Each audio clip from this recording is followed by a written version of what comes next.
Good morning students. हमारे accounts की classes regular चल रही है। आप लोग उम्मीद है आप पढ़ रहे होंगे। हम लोगों ने पिछला टॉपिक पढ़ा double entry system, then classification of accounts. उसके अंदर मैंने प्रोसेस या steps of double entry system में बताया। सबसे पहले हम लोग क्या करते हैं, जर्नल बनाते हैं, देन उसके बाद जर्नल या सब्सिडरी बुक, देन क्लासिफिकेशन, और उसके बाद क्लासिफिकेशन में हम लोग बनाते हैं लेजर, और उसके बाद ट्रेडिंग प्रॉफिट एंड लॉस या बैलेंस शीट। लेजर के बाद पहले बनाया जाता है trial balance, then trading P&L और बैलेंस शीट। अब हमारा टॉपिक आता है पहला कि जर्नल। जर्नल कैसे बनाई जाती है?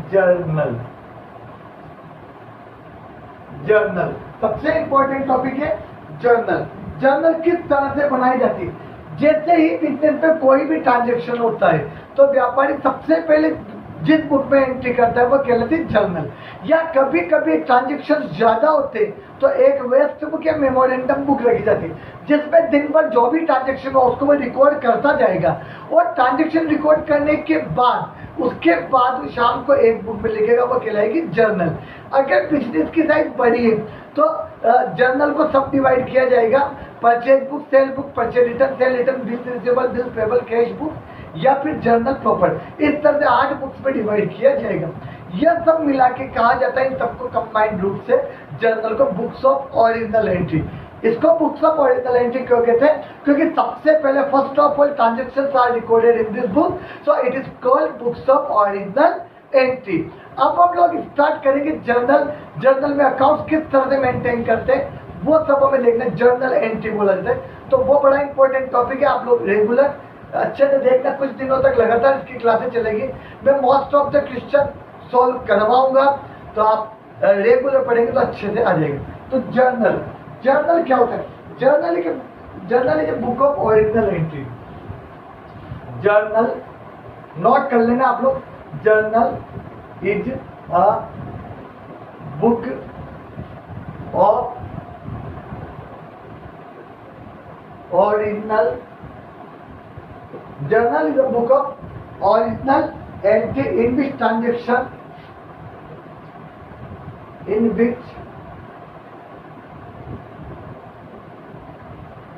क्या लिखा है मैंने? Journal is a book of original entry, यानी सबसे पहले transaction recorded in which transactions are recorded in which transaction are recorded, जिसमें ट्रांजेक्शन रिकॉर्ड किए जाते, transaction are recorded in the journal is a book of original entry in which transactions are recorded in which they occur. Transactions are recorded in which they occur. जैसे day to day या जिस तरह से transaction ओकर होते हैं, सबसे पहले जो ट्रांजेक्शन होता है वो सबसे पहले रिकॉर्ड होगा। यानी किसको हम बोल सकते हैं? Chronological order. यानी कि इसको क्या बोला जा सकता है? इन दैट इज क्या बोला जाता है इसको? Chronological order. यानी कि इसको हम क्या बोलते हैं? Chronological order. क्रोनोलॉजिकल ऑर्डर क्या है? Journal is a book of original entry. Book of original entry क्यों बोलते हैं? क्योंकि इस पे ट्रांजेक्शन सबसे पहले रिकॉर्ड होते हैं, इसलिए इसको क्या बोलते हैं? Book of original entry. In which transactions are recorded in which they occur, जिस तरह से ट्रांजेक्शन होते हैं डे वाइज, यानी इसको बोल देते हैं डे वाइज। सबसे पहले डेट वाइज, सबसे पहले जो डेट आएगी उसका ट्रांजेक्शन रिकॉर्ड होएगा, और उसके बाद जो डेट आएगी वो ट्रांजेक्शन रिकॉर्ड होएगा। यानी कि क्रोनोलॉजिकल ऑर्डर में इसके अंदर ट्रांजेक्शन रिकॉर्ड होते हैं।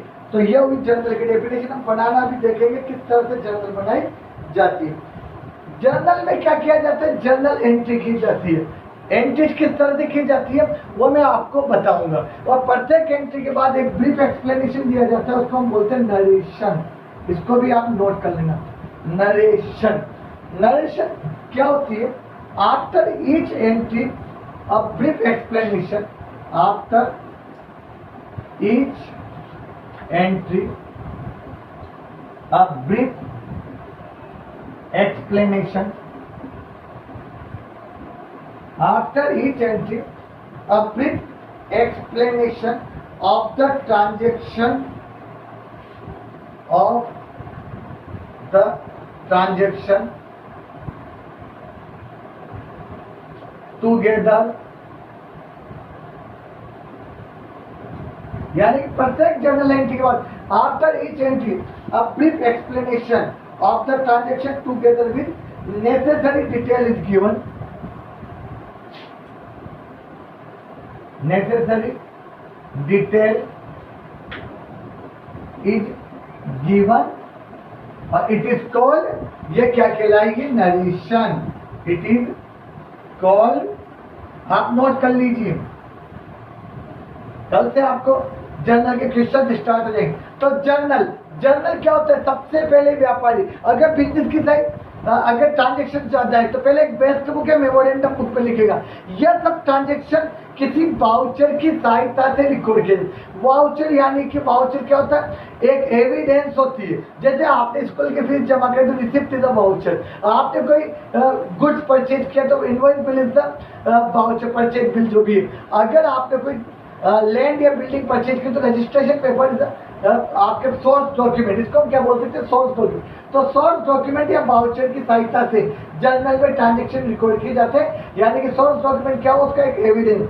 बैंक में पैसे जमा कराए तो सोर्स डॉक्यूमेंट हो गया उसकी रिसिप्ट।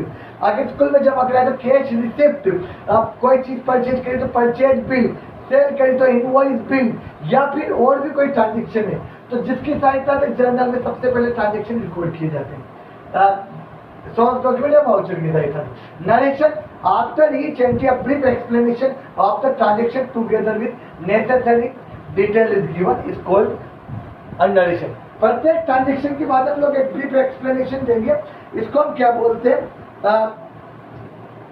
नरेशन। अब इसके बाद में आपको कुछ और बातें बताऊंगा कि हम लोग क्या वर्ड किस तरह से काम में लेने जर्नल बनाते टाइम। देखिए आप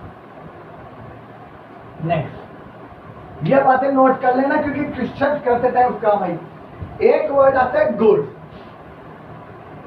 पहले भी मैं आपको बेसिक अकाउंटिंग टर्म्स में बता चुका कि गुड्स क्या होता है। बेसिक अकाउंटिंग टर्म्स में मैंने आपका टॉपिक लिया था गुड्स, उसके अंदर मैंने बताया था कि गुड्स क्या है। तो goods are those things which are purchase for resale.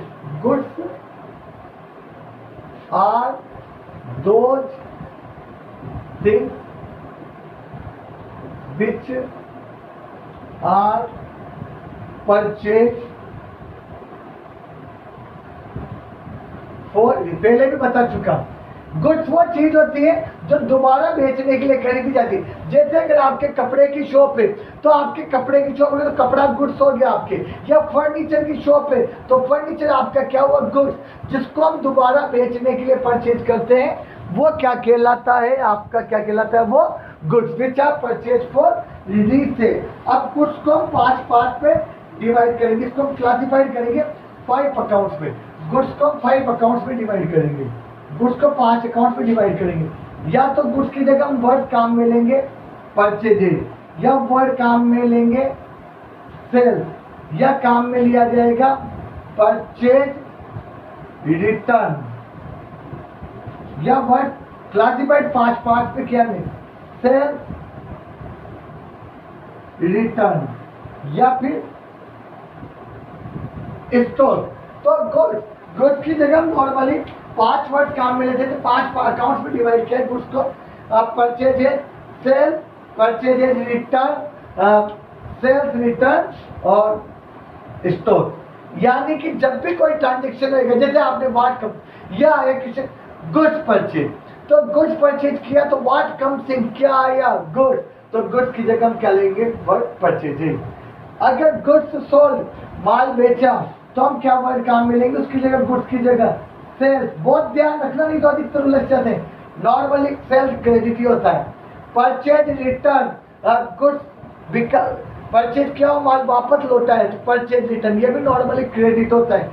अगर बिका हुआ माल हमारे पास वापस आ जाता है तो इसको हम बोलते हैं सेल्स रिटर्न, यानी कि यह हमेशा डेबिट होता है। इस तरह गुड्स की जगह में 5 वर्ड काम में लेने, purchase, sales, purchase return, sales return, या फिर क्या काम में आएगा, स्टोर। ये ध्यान रखना। इसी तरह आपको एक और बात ध्यान रखनी है, ये नोट कर लेना क्योंकि गुड्स बहुत बार वर्ड आएगा। गुड्स तो हर जर्नल जब भी आप जर्नल बनाओ तो वर्ड आएगा, तो गुड्स की जगह 5 पार्ट में डिवाइड किया, purchase, sale, purchase return, sale return या स्टॉक। इसी तरह आपको कुछ और ध्यान रखना है जर्नलाइजिंग करने के पहले। प्रोप्राइटर, प्रोप्राइटर के नाम की जगह भी हमें नॉर्मली 2 वर्ड काम में लेने, कैपिटल या ड्राइंग्स में पढ़ा चुका है ये सब आपको पहले, कैपिटल क्या होती है या ड्राइंग क्या होता है। जैसे Ram started business with cash, तो राम ने पैसा बिजनेस में लगाया, तो हम लोग उसकी जगह वर्ड क्या काम में लेंगे, कैपिटल। मैंने आपको बताया था any amount introduced by the proprietor into the business are called capital, या अमाउंट विथड्रॉन या goods withdrawn for personal use या प्राइवेट यूज या any private payment are called drawing. तो प्राइवेट पेमेंट, अगर राम ने प्राइवेट पेमेंट किया तो राम की जगह क्या वर्ड काम आ जाएगा, प्रोप्राइटर की जगह ड्राइंग, या प्रोप्राइटर की जगह क्या वर्ड काम में आएगा, कैपिटल। अगर अमाउंट गुड्स या कोई भी एसेट इंट्रोड्यूस करिए तो कैपिटल, और विथड्रॉन करिए तो क्या वर्ड काम में आएगा, ड्राइंग। अब आप जब भी जर्नल बनाए तो सबसे पहले जो भी ट्रांजेक्शन है उस ट्रांजेक्शन में आपको यह देखना है कि पर्सनल अकाउंट, रियल अकाउंट और नॉमिनल अकाउंट कौन कौन से अकाउंट अप्लाई हुए। मैंने आपको लास्ट चैप्टर में बताया था double entry system. Double entry system में मैंने आप लोगों को बताया था कि प्रत्येक ट्रांजेक्शन में कम से कम 2 अकाउंट इफेक्टेड होते हैं, एक तो डेबिट करना है और एक क्या करना है, क्रेडिट। तो आपको मैं जर्नल बनाने के पहले कोई भी ट्रांजेक्शन हो तो सबसे पहले उस ट्रांजेक्शन में देखना है कौन से अकाउंट इफेक्टेड हो रहे हैं। फिर सेकंड हमें देखना है पर्सनल है, रियल है या नॉमिनल। उसके बाद एक बार और बता रहा हूं मैं आपको कि कौन सा अकाउंट डेबिट होगा, कौन सा क्रेडिट होगा। ये आप देख लोगे कि कौन सा पर्सनल अकाउंट है। अगर पर्सनल अकाउंट है तो हम किसको डेबिट करेंगे, रिसीवर, और क्रेडिट किसको करेंगे, giver. 3 golden rules of account से एक तरह से, या गोल्डन रूलिंग के बिना अकाउंट में रियल अकाउंट है तो डेबिट हम किसको करेंगे, व्हाट कम्स इन, और क्रेडिट क्या होगा, व्हाट गोज आउट। शांति से पढ़ना, आराम से पढ़ना, रेगुलर वीडियो देखना, आपको बहुत अच्छे तरह, वेरी इंपॉर्टेंट चैप्टर लाइफ के लिए भी। Nominal account, all expenses are debited और all incomes are credited. Okay, जैसे इनके एग्जाम्पल बताना, कोई सा भी ट्रांजेक्शन हो, Mohan started business with cash, what comes in. हमें ये रूल्स अपनाए, कौन से अकाउंट बिजनेस स्टार्ट करते टाइम जो पैसा लगाया जाता है वो क्या कहलाती है, कैपिटल, और बिजनेस में क्या आया, कैश। 2 अकाउंट इफेक्टेड हुए। अब हमें देखना है कैश कौन सा अकाउंट है, cash is our real account. तो रियल अकाउंट का रूल क्या है, व्हाट कम्स इन डेबिट, तो डेबिट क्या होगा, cash. Who is the giver, Mohan, पर मोहन की जगह क्या वर्ड काम में लिया जाएगा, कैपिटल से क्रेडिट। पर्सनल अकाउंट है, गिवर क्या होगा, क्रेडिट। जैसे आपको कुछ और ट्रांजेक्शन में समझा देता हूं। जैसे बिजनेस में आया, आपके वर्ड आया फर्नीचर परचेज। अब हमें जर्नल बनाने के पहले यह देखना है इस ट्रांजेक्शन में क्या क्या अकाउंट इफेक्टेड हुए। तो फर्नीचर परचेज किया तो पहले देखो 2 अकाउंट कौन से इफेक्टेड हुए। एक तो हुआ इसके अंदर फर्नीचर, एक अकाउंट कौन सा इफेक्टेड हुआ, फर्नीचर। दूसरा इफेक्टेड हुआ कैश, क्योंकि फर्नीचर खरीदते तो हम क्या देते हैं, कैश। अब फर्नीचर देखो कौन सा अकाउंट है, रियल का रूल क्या है, व्हाट कम्स इन डेबिट। तो हमारे पास बिजनेस में क्या आया, फर्नीचर, तो फर्नीचर क्या होगा, डेबिट। हमने फर्नीचर परचेज किया तो हमारे पास से क्या गया, कैश, तो वो क्या होगा, क्रेडिट। तो इस तरह से प्रत्येक ट्रांजेक्शन में हमें ये नोट करना है कि कौन से अकाउंट इफेक्टेड और उसके हिसाब से हमें डेबिट और क्रेडिट करना। कुछ बातें और ध्यान रखता हूँ, अगर हम कुछ परचेज करते हैं और कुछ भी इंफॉर्मेशन नहीं है तो हम ये मान के चलते हैं वो कैश में परचेज किया। अगर हमने कुछ परचेज या सोल्ड किया और अगर उसके साथ पर्सन का नाम लिखा हुआ है, जैसे गुड्स सोल्ड टू मोहन या गुड्स परचेज फ्रॉम श्याम, तो हम ये मान के चलते हैं ये क्रेडिट ट्रांजेक्शन है, ये नोट कर लेना आप लोग। और अगर हमने कोई गुड्स परचेज किया नाम के साथ कैश भी किया लिखा है, परचेज या सेल के साथ, तो क्या मानेंगे, कैश। ध्यान रखना, कुछ नहीं दे रखा परचेज सेल के साथ तो कैश ट्रांजेक्शन।